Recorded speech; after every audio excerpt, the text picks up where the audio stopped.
de la vie culturelle ou de l'augmentation de la production agricole. L'émission destinée aux auditeurs des campagnes était l'une des plus écoutées.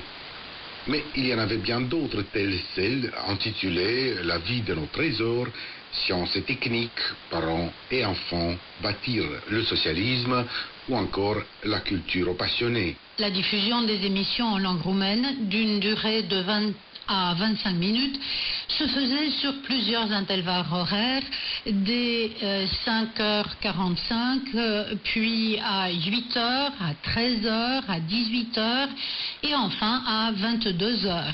Le matin, il y avait surtout les nouvelles, la météo, alors que le soir était réservé aux émissions politiques.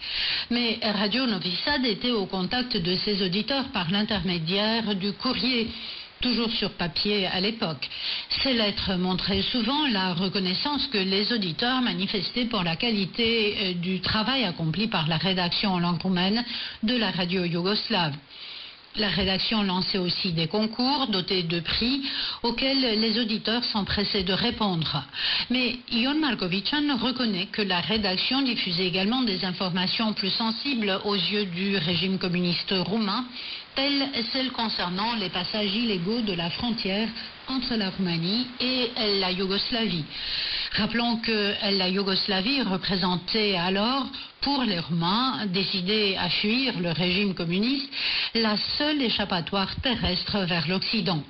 Ion Markovician raconte. Se transmiteau știri și de felul ăsta, care au fost prinși, care s-au întâmplat că au fost pușcați.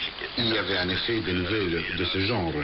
Combien de tentatives, combien se sont fait prendre par les gardes-côtes, voire combien s'étaient fait tuer sur la frontière ou combien étaient encore parvenus à s'échapper. Les gardes-côtes des deux côtés de la frontière tiraient à balles réelles sur ceux que l'on appelait alors les transfuges. Il y avait des transfuges de notre côté aussi, des Yougoslaves gagnés par la propagande de l'URSS, du bureau informatif, des gens qui voulaient attendre l'Union soviétique via la Roumanie. Parmi eux, un général yougoslave qui a été malheureusement pour lui tué sur la frontière par les gardes-côtes roumains. Aussi, l'on a compté parmi les transfuges roumains un certain Dimitriu, qui a par la suite rejoint notre rédaction pour quelques années. Il était correcteur.